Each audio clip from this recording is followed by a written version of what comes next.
Hi, I'm Reed Singh, and this is Adventure Travel with Trip Outside, a podcast where we interview adventurers, local guides, and outdoor industry experts to uncover the best travel spots and human-powered adventures from around the globe.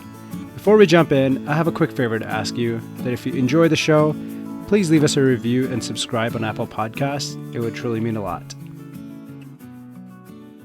Hello, everyone. Welcome to the Trip Outside podcast. Today, we are exploring Zion National Park and outside of the park with Zion Rock and Mountain Guides. We're joined today with Larry from Zion Rock and Mountain, and we're really excited to have this team join us today. We have a personal long-term relationship with Zion and the area.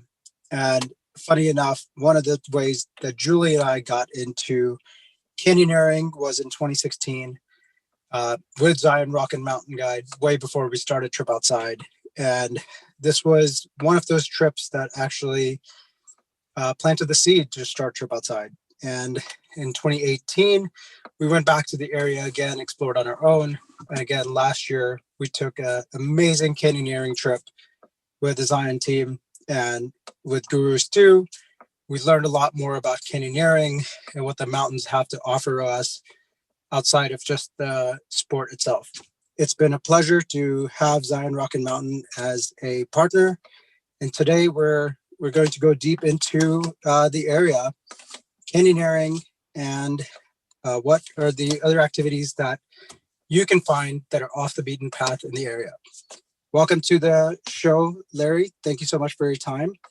And tell us a little bit about how long you've been at Zion Rock and Mountain Guides and what got you there.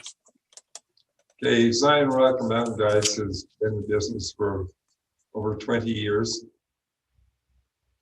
And the people that started it were mountain climbers, and more and more people were coming to Zion for climbing, canyoneering, and doing hikes in the park and doing the narrows. And so they opened the business up to facilitate this to be available to other people. People are coming here from different places, may not know the area. They may not know what to do. They need skills, they need equipment. And so it was set up to facilitate the ease of travelers, to help them find locations. Each person may have a different preference or different idea of where to go, what to do. And so this is where they need a guide, to have somebody who can help them to locate that area of interest and activity. And that's amazing. What you guys offer is pretty much the ability to just show up, and everything else is taken care of you, but in a custom way. It didn't feel like you were joining a big group and it's the same routine that you guys go through every single time. For us, what was really great is we felt like we were going through the trip as if you were going through that trip the first time and exploring with us. And I think that's really special, is that the smaller group experience that you guys provide. And then, Larry, when did you join Zion Rock and Mountain Guide, and what was what's your passion? What do you love about the business and Zion area? Well, I joined it about 4 years ago.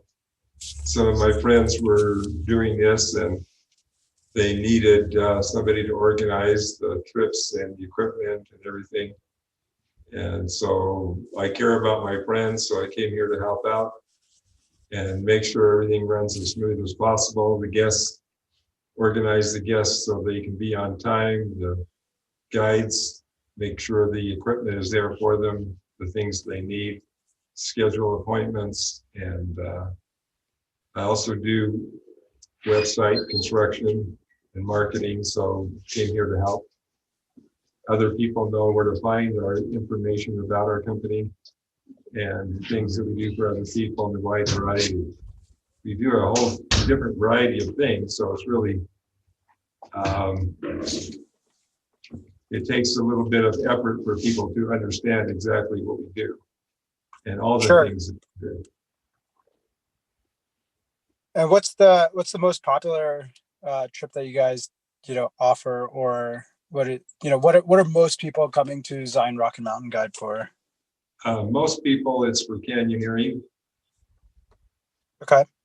And And for then those of us that don't know what canyoneering is, do you mind going a little bit deeper into explaining, the sport, the experience, and, how is it different from exploring and hiking and rock climbing?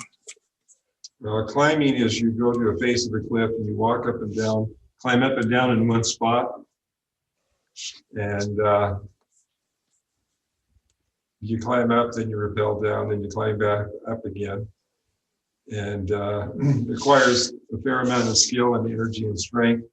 Canyoneering, you walk to the top of the area where the cliff is. We put some rappelling equipment on you, and you rappel down to the bottom of the canyon.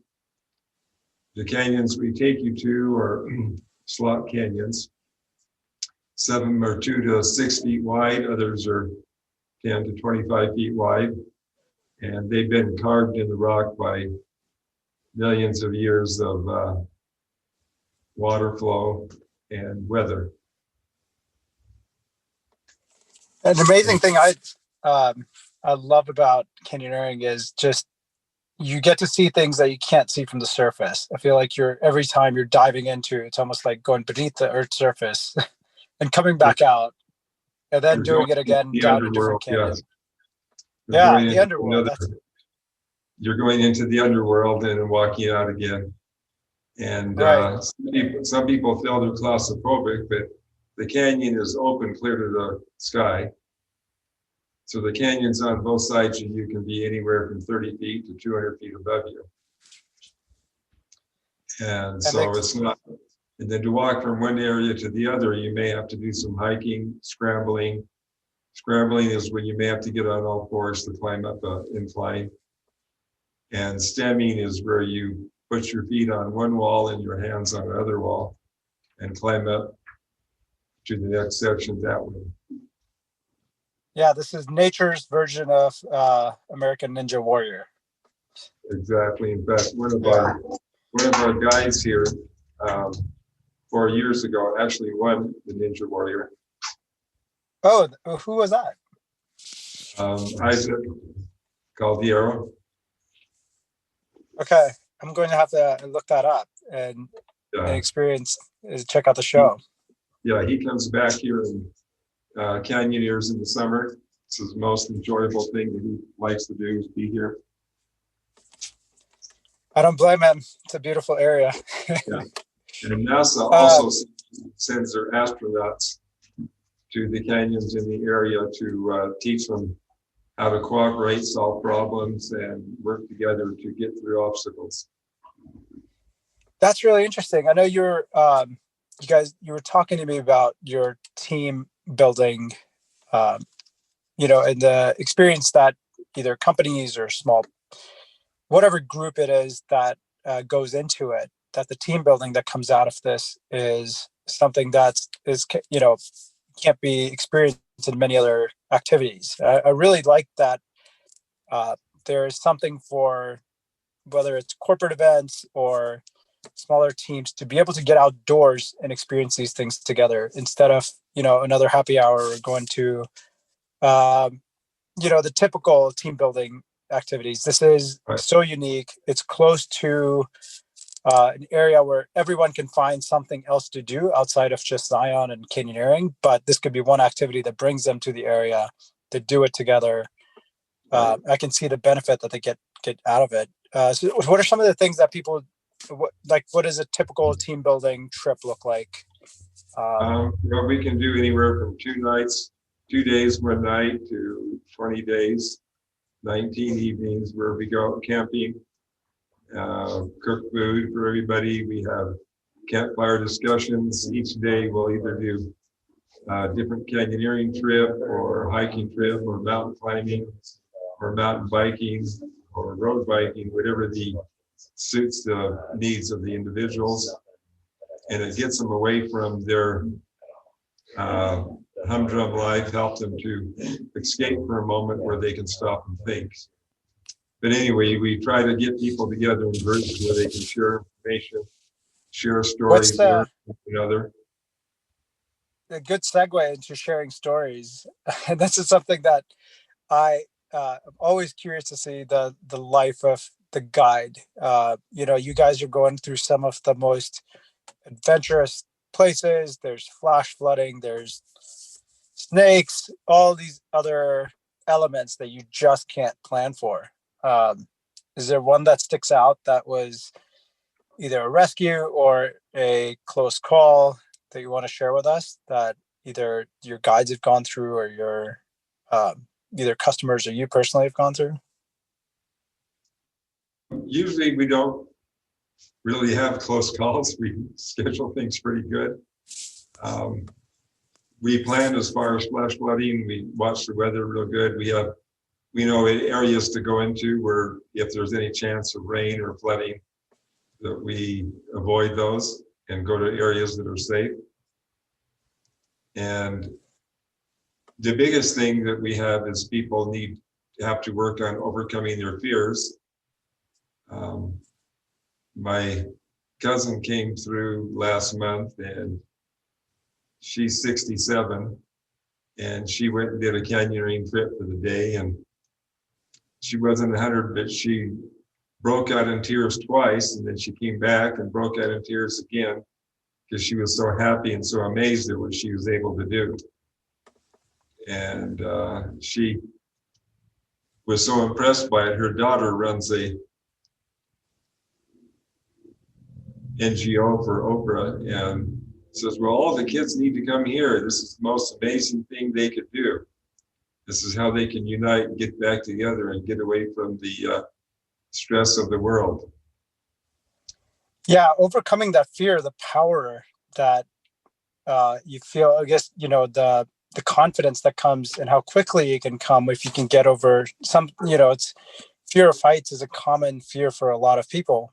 And, having that trust in the guide, and even for Julie and I, when you have to take that leap of faith of stepping around the corner where you're overlooking, a 75-foot drop, but trusting that your guide has you, you have yourself, you've done all the things that, you control. And I think that's really incredible story that you just shared about, waiting till 67 and overcoming some of your fears. And also, I think for canyoneering, it's a common misconception that it's only for the most extreme outdoor enthusiasts, where it's really, you can take, kids along. And I've seen some of your videos where, like your example, somebody in their 60s or 70s can even go out on a trip.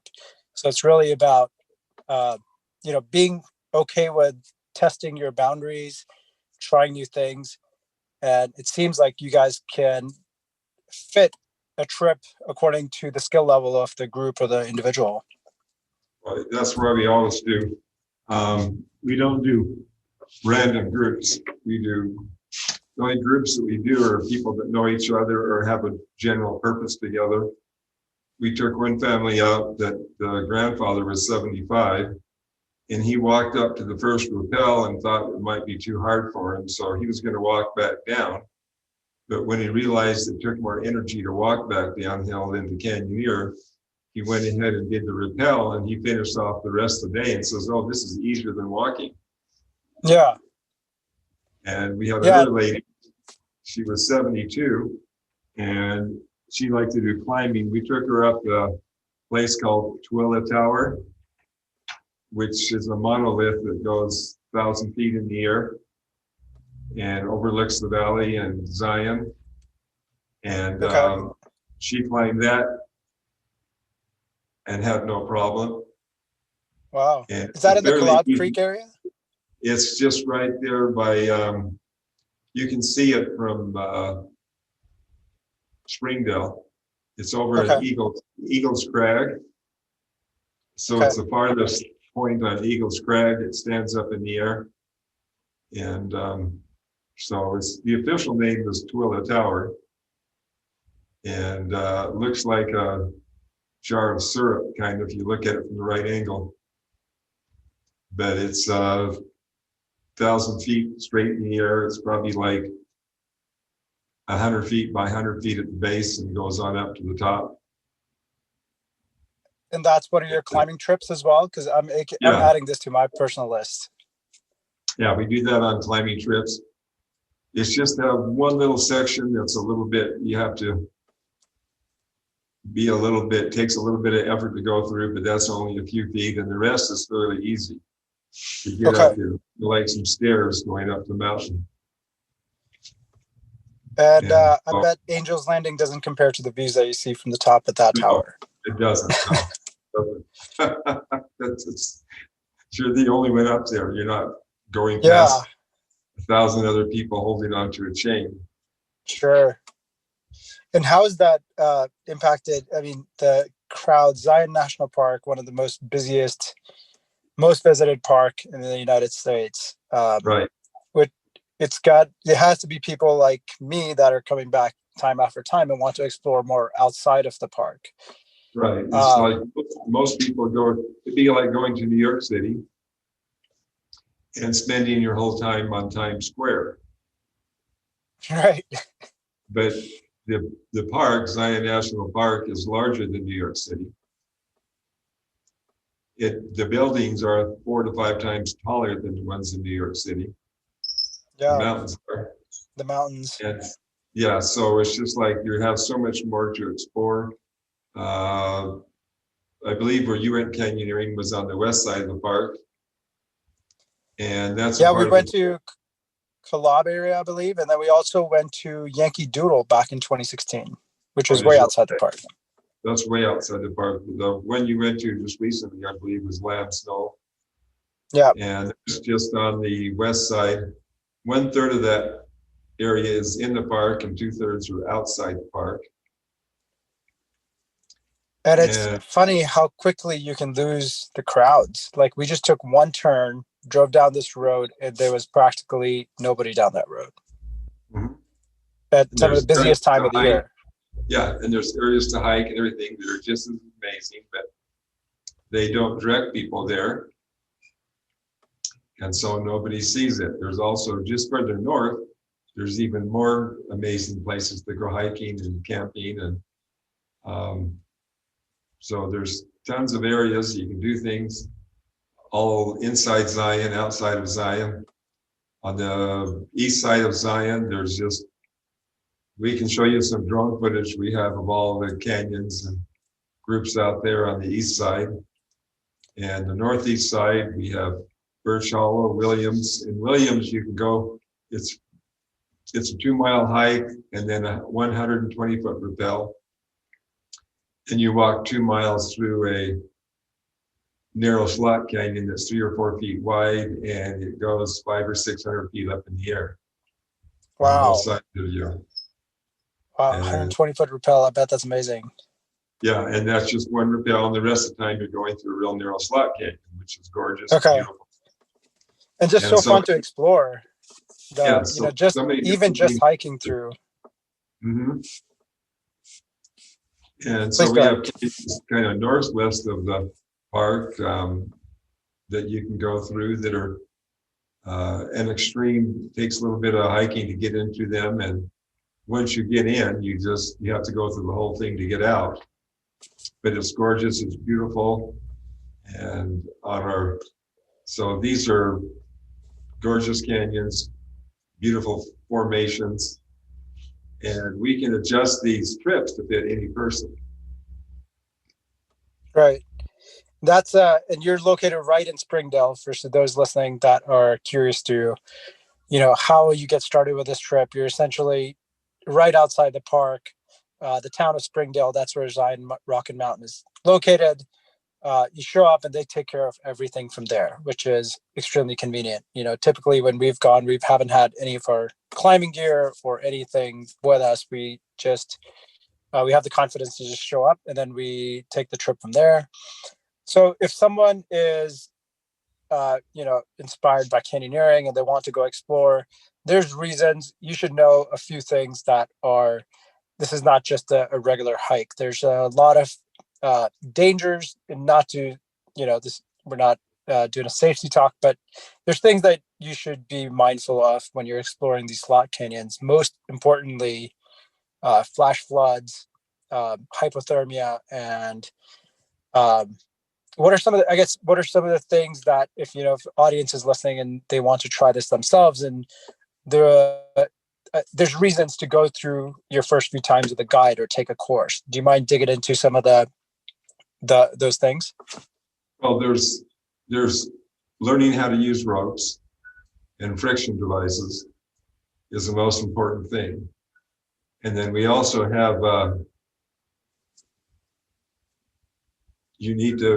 there's a device at the top you tie your ropes onto, and when you get down to the bottom of the canyon, you need to disconnect those ropes. And if you don't know the special knots and everything else and how to do this, you set it up wrong, you can get injured or death. So you have, as long as you know how to set things up, tie the knots, and are secure. And it's different from doing it yourself and then doing it for other people and to keeping them safe. So it takes really years of skill and experience to know how to use the ropes, tie these things down. And you also have to know where many of these links at the top of the canyon have been set there for years. And the guides know where they're at. And every time they go through, they double check them, make sure they're secure, make sure the stuff hasn't worn out, it's safe. And if you don't know that, then you don't know where to go. So you need somebody to show you how to find things, how to look for them, how to use them. We have courses that go anywhere from 1-day course to 5-day courses where we teach people the knots, the links, how to find them. We take them out to different canyons and have them rappel and then have them lead and give them directions so they can do it safely. There's some that's people. Perfect. Yeah, some people these people, they went through one canyon course and tried to go on their own the next day through a canyon inside the park. And the guide who took them on the canyon course beforehand, it was 6 o'clock and they hadn't got back yet. So he went out to the base of the canyon. It was dark and they were lost. And if he hadn't gone out there, they wouldn't have found their way back to the road. Yeah, you hear these stories all the time coming out of Zion of, casualties and flash floods. And what are some of the times to avoid? What are some of the things to look for? Even if you're just, hiking some of the slot canyons around southern Utah, what are some things to look for in terms of weather? Because I understand it's not exactly just the weather where you are. You have to keep in mind which way the water is going to flow and, what the weather looks like further down that path. So, and that's is it certain times of year? Well, at different times of the year, we have snow melt, which is usually gradual, unless it rains the day before, and then the snow can melt quite rapidly. Okay. And also, too, in the fall of the year, we have where we get extreme rain. It could rain an inch in 1 hour, and it's called the monsoon. And the winds come through the fall, and that could create this. So we always have to double check the weather real quick and rapidly. We have canyons we can take people into no matter what the weather is. It's safe. We have some canyons that have a sandy bottom and the water never collects there. And there's no flooding from the upper area because all of that has changed eons ago. So we can take people there. We've taken people on Christmas Day, and it started snowing in the middle of the canyon, and the people were because they had been praying for snow. And this is the first time they've ever seen snow on Christmas Day. And there were some little mini waterfalls coming off the edge of the canyons, and it was just beautiful and gorgeous. Yeah, and the gear that you guys offer that's available for hiking the Narrows in the winter, it surprisingly keeps you really warm. The wetsuits and the the neoprene socks. That was one of our favorite experiences, was to hike the Narrows, but in the winter, and it was incredible. One, like you mentioned, the snow being everywhere, and you saw these ice melt ice sculptures almost being created on the side of the red rock. And to be able to experience that in the winter was definitely worth, quote unquote, suffering through, winter conditions, but really it wasn't that bad. I definitely recommend it to anyone that's looking to beat the crowds or get away in the off season to explore Zion in the winter. Mm-hmm. Yes, and as you can, the water at those times of year is warmer than the air, so right. Yeah, you're actually better off staying in than warming in the up. water than trying to freeze to death in the air. But you can Sure. always keep warm and wear jackets and don't go into the area where you're going to be over your head in water. But Right. you can just go to your waist and in the narrows going from the bottom up, it's really easy to control where you go. And so if the water starts to get too deep for you, you just go to one side or the other of the river or just come back down. No matter what, it's gorgeous and beautiful. So there's no... And there's no permits required in the winter. I believe for the subway hike, it's permits all year long. Yeah, for the top down on subway, you need permits. Same with the narrows, you need for the top down, you need a permit. That's like a 16-mile hike. The bottom up, you don't. And that's only a round trip, maybe 4 to 6 miles. Okay. So everyone, if you're thinking about exploring Zion, if you want to use a trip or not use a guide, whether you want to rent your own gear, you can just stop in, get expert advice before you just jump in, learn an extra few things, and then you might even find yourself wanting to explore some of the things outside of the park that Larry mentioned earlier. There's so much to explore, and Zion's probably only going to get busier and busier. What are some of the things that we can do to recreate responsibly, Larry, to, as the crowds grow? What are some things that users need to keep in mind while recreating in the area to maintain what we have and, not love Zion to death? Are there any tips? There are some common challenges that you guys face that you could share, not through your guiding service, probably, because you guys have the expert guides that make sure all those right things happen. But if somebody's exploring the area, what are some things to keep in mind to protect Zion National Park and the surrounding areas? Well, whatever you bring in, you need to bring out. So be aware of what you're bringing in with you and have the ability to bring it back out. The advantage of having something like a CamelBak to carry water compared to a plastic bottle, with a CamelBak, when it's empty, it's flat and it's with you in the backpack. With plastic bottles, it's really easy to figure, I can just throw this away. And the amount of trash that can build up just makes it difficult for the others to enjoy the beauty, even though currently right now they found a way to turn plastic bottles into pure graphene. Interesting. Which was worth $500,000 a pound. Wow. I need to include a link to this later on. That's I learned for more. And this is something you've recently found out about? Well, Rice University did it about 2 months ago. They took and they were able to turn a banana peel into pure graphene and clean drinking water using a 600-volt jolt of electricity, kind of like Back to the Future with Mr. Fusion. Yeah.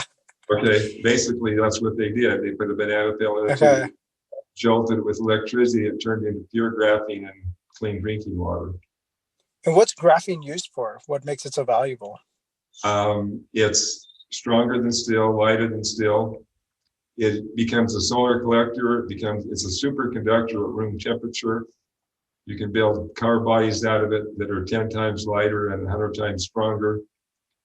The University of Arkansas last month created a computer chip that puts out electricity forever, made out of graphene. You never charge. Another company made another chip made out of graphene that collects energy from ambient energy in the surrounding that you never charge. It sends out electricity forever. And so when you're here at Zion, make sure you bring your plastic bottles back with you because they're highly valuable.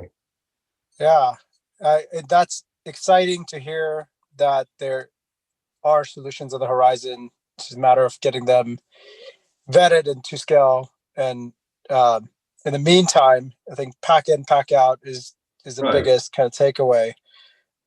Anything but like staying on trail or not cutting trail, because I think sometimes these narrow trails end up being double wide tracks, or exploring off the beaten path can end up ruining some of the sensitive soil and wildlife around the area too. So yeah, you want to for be those listening, the trails, yeah, and you don't want to start carving your own name in rocks.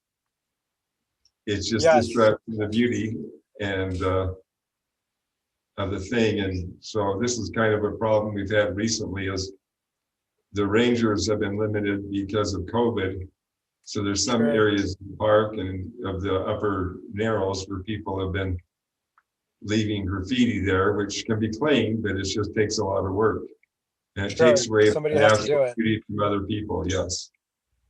Yeah, no, that's a great call out, because that's on the rock. It's tempting to leave your own pictograph, but we don't need those anymore. That works good. Yeah, we have Twitter and Instagram. Yeah, we have digital Facebook where we can leave our links there. Absolutely. Larry, it's so good to always talk to you. So tell me a little bit more personally about, Harry Lorraine is still ingrained into my mind. Mm-hmm. And I want to dig into a little bit about your process of speed reading books. Tell me how many books are you up to? What's your latest read? And what's your process again for intaking lots of information and, also being able to retain it? Well, the thing is, we are all born with the ability to read over 4,000 words a minute. We're all born with a photographic memory. Just like the Wizard of Oz, the wizard sent Dorothy home, scarecrow brains, lion courage, tin man a heart. Afterwards, they were told that, my dear, you had this all along. And the Wizard of Oz was actually written by a man, Frank Baum, who marched on Washington in 1893 with 10,000 other people protesting the gold standard because the gold standard was destroying the economy. Mm-hmm. And so many people today think, well, gold only is the true value. Mm-hmm. But yet I had a friend of mine who wished that everything he touched turned to gold. So one night the gold fairy pranked him with her wand. He got up in the morning and grabbed a cup of coffee turned into solid gold. Then he grabbed a bagel that turned into solid gold. And his daughter ran to hug him, and she turned into a golden statue. Needless to say, he died 3 days later, hungry, thirsty, and lonely.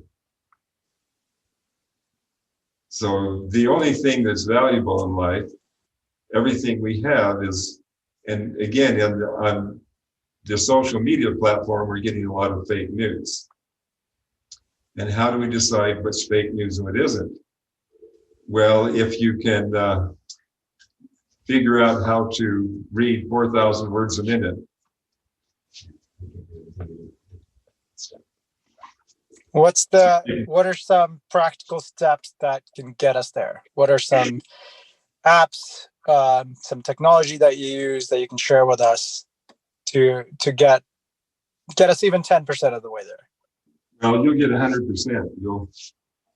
One app that I like it's called Spreeder CX. Spreeder CX. I'll leave links to these in the show notes. Yeah, Spreeder CX, and it's like $30 to $45, and you can put it on 5 computers with 5 different email addresses.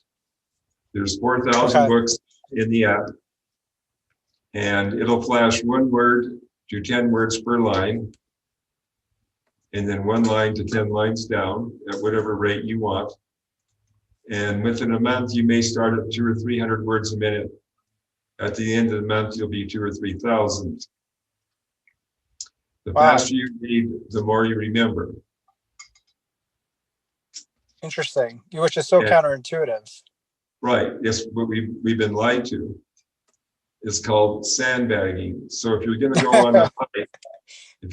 on a hike, 10 people, and they put a 50-pound bag of sand in the backpacks of 2 of the people, a 30-pound bag in another one, and one person has no sand in their backpack, just some water and food, which one's going to get to the hike easiest? That's interesting. So in life, we're always highly competitive. We're trying to become better than other people. And there's 3 ways to do this. One, you can put people down. The other one, you can pick yourself up. And the third way to become better than other people is to lift them up. And as humans, we're in all 3 states at one time. So what of our energy do we going to put on putting people down or gossip?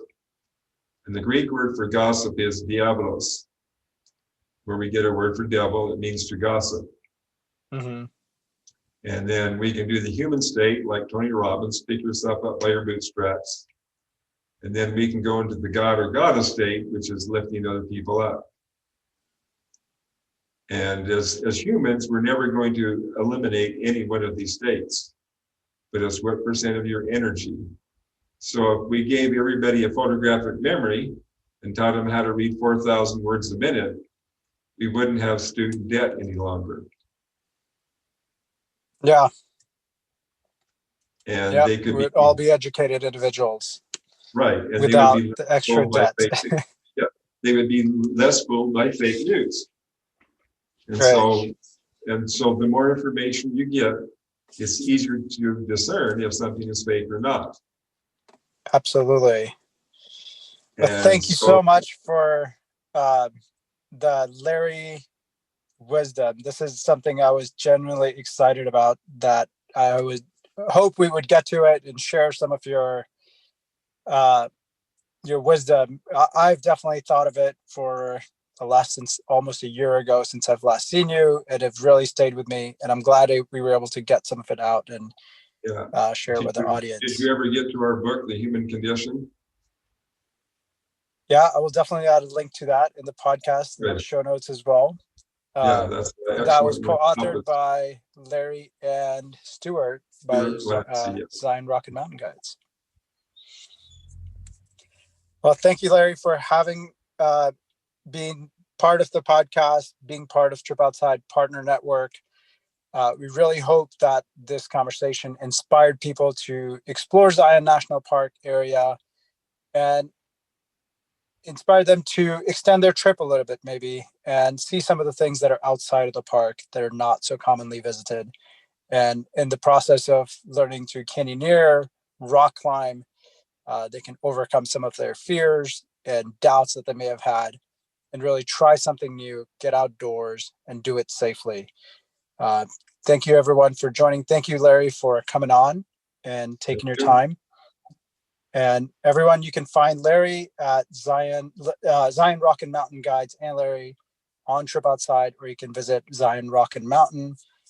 And all the things we talked about in the podcast, I will add those to the show notes so you can get all the wisdom and information that was shared today, and go explore Zion National Park and read 4,000 words per minute. Thanks, everyone. If you enjoyed the show, please subscribe. Leave a comment. We'd love to hear from you. Larry would love to hear from you and see what you thought of the podcast. And have an adventurous week. Thank you, guys. Thank you. Hey there, adventure seekers. Thank you for listening to another episode of Adventure Travel with Trip Outside. If you enjoyed the conversation, please share it with your friends, leave us a review on Apple Podcasts, and subscribe to stay up to date on where we travel to next. If you felt inspired to travel, go to tripoutside.com. It's the fastest way to book outdoor adventures all in one place.